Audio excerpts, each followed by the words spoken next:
Padre Celestial, te damos gracias por este tiempo que estamos aquí como pueblo tuyo adorando tu glorioso nombre y exaltándote a ti. Qué privilegio, Señor, que nos has dado. Queremos honrarte ahora con la meditación de tu palabra, pensar en tus verdades, pensar en lo que tú demandas de nosotros. Y obra convicción en este momento, y también arrepentimiento, para tu gloria, Padre. En el nombre de Jesús, amén. Vamos a ir buscando Efesios primeramente, Romanos 12:12.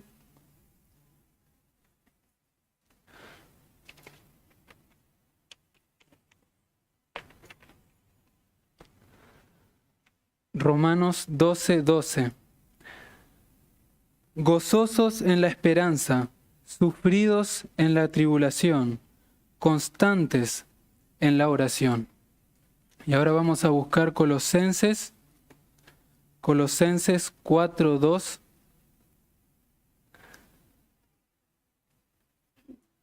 Colosenses 4:2 dice: perseverad en la oración. Perseverad en la oración, velando en ella con acción de gracias. Bien, esto es un breve estudio acerca de la oración.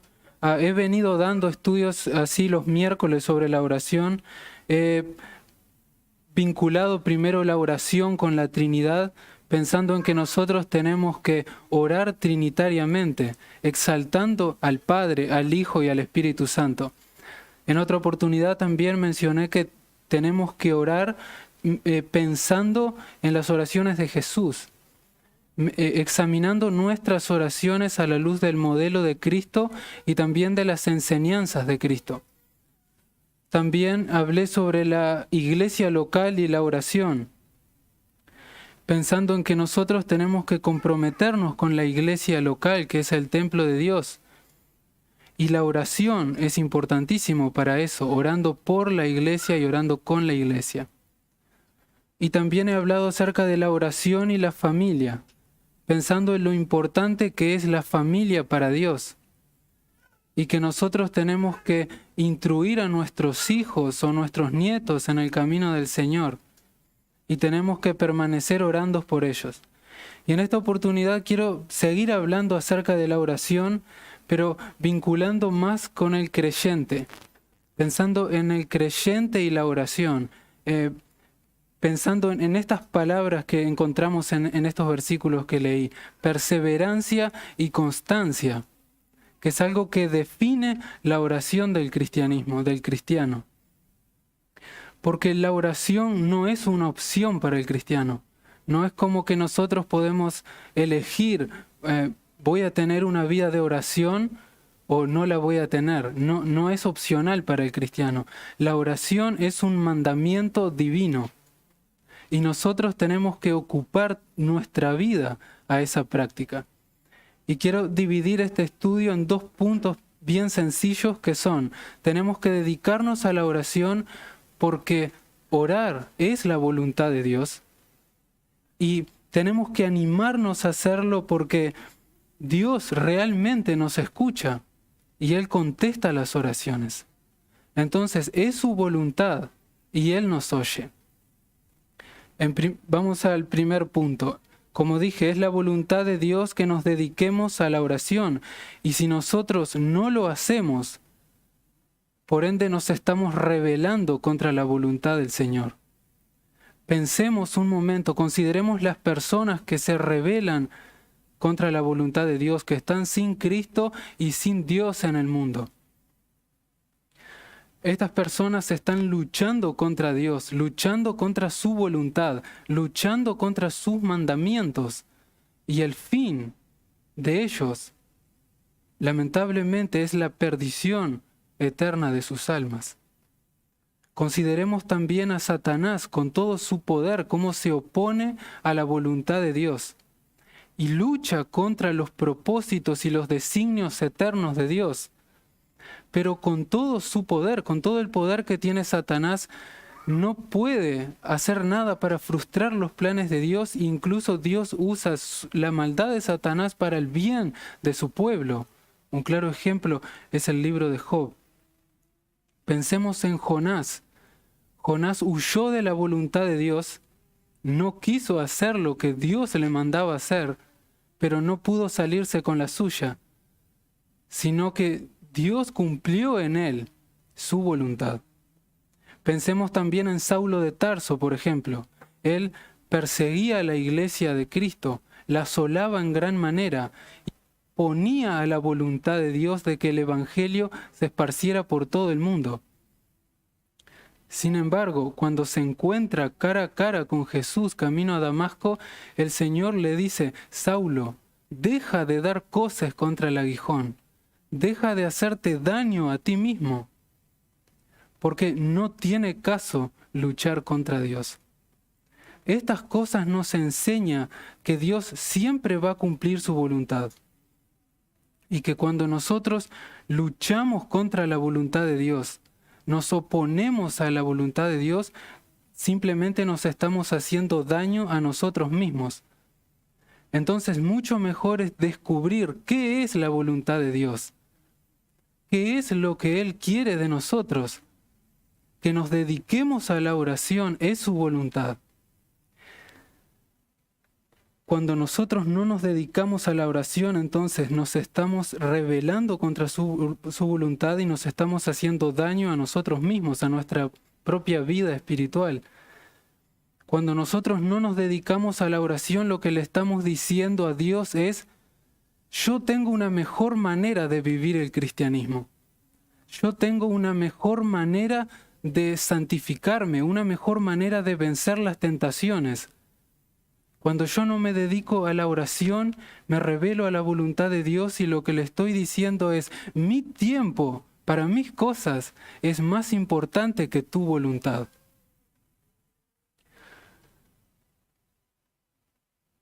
Pensemos en Jesús. Él dijo: yo he venido a hacer tu voluntad, Señor. Y algo que caracterizó la vida de Jesús fue que Él hizo a cada momento la voluntad del Señor. Y Jesús no iba a dejar de orar por falta de ganas. Algo que caracterizó la vida de Jesús fue la oración. Algo que caracterizó su ministerio fue la oración. Tanto que sus discípulos se impactaban y decían: Señor, enséñanos a orar. Queremos orar así como tú oras. Pero muchas veces nosotros dejamos la oración por falta de ganas.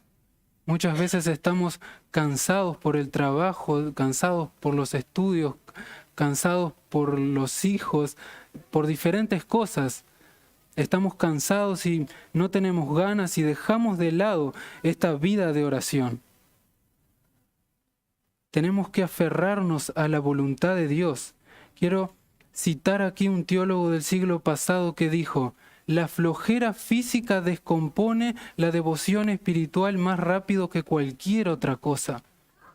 Si el diablo no puede llegarnos por medio de la tentación a pecar, nos llegará por hacernos dormir espiritualmente. Satanás nos dirá: no, es imposible que te levantes en la mañana a orar. Estás trabajando duro todo el día y no puedes darte ese tiempo para orar. Dios no espera eso de ti. Pero Jesús dice que Dios sí lo espera de nosotros. Pensemos nuevamente en el ejemplo de Jesús. Cuando aún era de mañana, dice, cuando aún estaba oscuro, de mañana cuando aún estaba oscuro, Él iba a un lugar apartado y oraba. Como mencioné ya, la oración lo caracterizaba a Él. Caracterizaba su ministerio, y nosotros tenemos que imitarlo a Él también. La oración tiene que caracterizar nuestra vida cristiana. Antes de lo que vamos a hacer en el día a día, antes de aprontarnos para el trabajo, antes de aprontar a nuestros hijos para la escuela, antes del desayuno, etcétera, antes de todos los ajetreos de la vida, tenemos que dedicar, así como Cristo, ese tiempo de oración a Dios. Tenemos una cita con Dios, como decía el salmista: de mañana me presentaré y esperaré. De mañana, Señor, oirás mi voz. A veces se dicen cosas entre los evangélicos como: quisiera servir más en mi iglesia. Ojalá hubiera más ministerios en los cuales yo pudiera ocuparme en mi iglesia. Ojalá hubiera más encuentros de jóvenes. Ojalá hubieran instrumentos más modernos para poder tocar. Ojalá hubiera un coro donde yo pudiera unirme. Ojalá hubiera especiales navideños o demás. Pero hermanos, tenemos la oración, aquello que tiene abundantes citas bíblicas, abundantes bases bíblicas, contrario a lo que puedo decir sinceramente de todos estos otros ministerios. Pero entonces, tenemos la oración, eso que caracterizó a Cristo, lo tenemos. Pero muchas veces los que decimos querer servir a la iglesia en algún ministerio, relegamos esa práctica tan bíblica e importante de lado. Y lo podemos ver, cualquiera puede ver al observar las reuniones de oración casi vacías. Entonces, si queremos servir a Jesús y a su iglesia de verdad, tenemos que venir aquí y orar con su iglesia. Que alguien quiere un ministerio 100% bíblico, que pueda abrir su Biblia y decir: este ministerio es 100% bíblico, entonces vengamos aquí a la iglesia y oremos por la iglesia. Pensemos otra vez en Jesús, porque somos sus discípulos. Tenemos que mirar al Maestro, de eso se trata ser un discípulo. Tenemos que hacer lo que el Maestro hace. La idea es que miremos a Jesús y lo imitemos, que miremos a Jesús y andemos como Él anduvo. Entonces tenemos que mirar nuestra vida a la luz del Maestro. Miremos su vida de oración y preguntémonos: ¿dónde está mi vida de oración? Porque el cristianismo no se caracteriza por la pereza y la negligencia. De verdad, el cristianismo no es para perezosos ni negligentes. Se es necesaria la constancia y la perseverancia, como nos dice aquí Pablo en Romanos 12, aquellas cosas que requieren diligencia, como la oración. Entonces, la vida cristiana se caracteriza por una pasión por Jesucristo que consume el alma. La vida cristiana se caracteriza por fervor por las cosas del Señor, fervor por las oraciones. Decir: yo como cristiano no podría vivir sin orar. Si yo como cristiano puedo vivir sin orar, hay un problema. Si yo miro mi vida y mi vida no se caracteriza por pasión por Jesucristo, ni por fervor por la oración y por sus cosas santas, sí, tenemos un problema. Pero el problema no está en el cristianismo. El problema está en la práctica de mi cristianismo. Entonces, ¿qué tenemos que hacer si encontramos eso? Si encontramos esa situación en nuestra vida. Tenemos que correr a Jesucristo. Tenemos que correr a la fuente de la vida, a la fuente de las aguas. Tenemos que correr al pan vivo que descendió del cielo. Tenemos que correr al autor de la vida y el autor de la fe y decirle: me arrepiento de mi negligencia en la oración. Me arrepiento de verdad. Y volvernos a la voluntad del Señor. Porque la voluntad del Señor es que nosotros nos dediquemos a la oración. Examinémonos eso. ¿Estoy viviendo en la voluntad del Señor?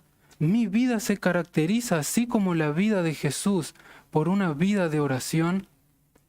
Yo oro constantemente yo voy a la casa del Señor a orar, son cosas para nosotros examinarnos. Y el segundo punto que traía para compartirles es una motivación, porque Dios de verdad oye al creyente cuando ora. Dios oye y Dios contesta. Y eso es suficiente motivación para levantarse de mañana y decir con el salmista: de mañana me presentaré y esperaré, Señor. De mañana oirás mi voz. Que el Señor escucha es suficiente motivación para unirnos con el salmista. Pero pensemos un segundo, realmente si lo creemos, que Dios me escucha cuando oro, porque qué privilegio que tenemos. El trino Dios del universo me escucha a mí cuando oro.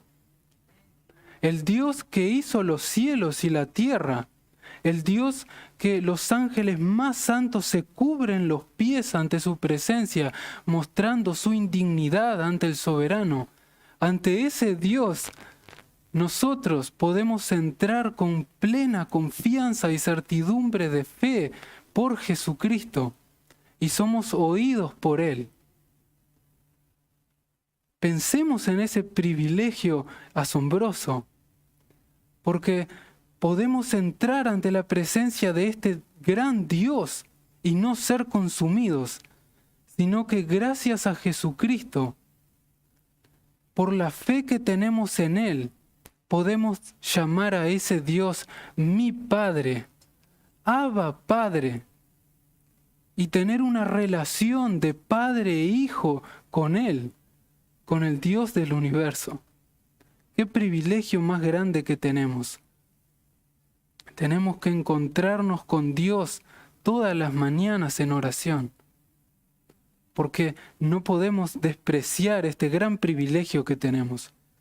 Pero recordemos también que este gran privilegio nos pone en una posición ideal para interceder por otros. Porque consideremos esto un momento. Dios oye solamente a sus hijos, aquellas personas que son de la fe de Jesús. Si nosotros estamos en Cristo, si estamos unidos a Jesús, estamos contados entre esas personas que Dios realmente oye. Entonces, ¿qué tenemos que hacer? Sí, tenemos que permanecer dedicados a la oración, pero también tenemos que interceder por otros. La Biblia nos pone eso como un mandato. Interceder por otros. La Biblia nos manda a orar por nuestro país, por nuestra nación. Nos manda a orar por los gobernantes, las autoridades, todos los que están en eminencia por encima de nosotros. Nos manda a orar por los incrédulos, todos aquellos hombres y mujeres que no conocen a Dios y que Dios quiere que vengan al conocimiento de la verdad. Tenemos que interceder por todas esas personas que están ahora mismo bajo el juicio de Dios, sufriendo las consecuencias de su desobediencia y de rebelarse contra su voluntad, como veíamos. Es nuestro deber, entonces, interceder con fervor por esas personas, porque somos aquellos a los que Dios oye. Termino citando otra vez el teólogo que ya mencioné. Él dijo: la oración no nos prepara para hacer la mayor obra. La oración es la mayor obra que tiene que hacer el cristiano. Entonces nosotros tenemos que examinar nuestra vida a la luz de esto y entender que tenemos que dedicarnos a la oración, ser perseverantes, ser constantes, velar en ella con acción de gracias, porque es la voluntad del Señor que oremos y porque Él realmente me oye a mí. Terminemos entonces esta meditación con oración. Padre Celestial, te damos gracias por este privilegio de pensar en estas cosas hermosas y sin duda duras también, que nos hacen reflexionar y pensar cómo estamos viviendo nuestra vida cristiana. Dios, te pedimos que obres en nosotros, Padre, que de verdad nos des esa convicción de que tú escuchas la oración de tus hijos y que nos des esa convicción de que es tu voluntad que nosotros oremos y que no podamos resistir el orar, que nos inunde de verdad esa pasión por Cristo y por su iglesia, que toque hasta la última fibra de nuestra alma. Señor, haz eso en nuestra iglesia. Haz que nuestra iglesia sea conocida por la oración, por estos ministerios bíblicos, como el servicio los unos a los otros, el amor los unos a los otros, la predicación de tu palabra a aquellos que no te conocen y el poner en práctica tu palabra, escuchar atentos y que no se olvide, sino que de verdad lo pongamos por obra, que no seamos oidores olvidadizos, engañándonos a nosotros mismos. No permitas, Padre, eso entre nosotros. Por favor, vuelve el corazón de tu pueblo a ti y que de verdad ame estas cosas santas como la oración.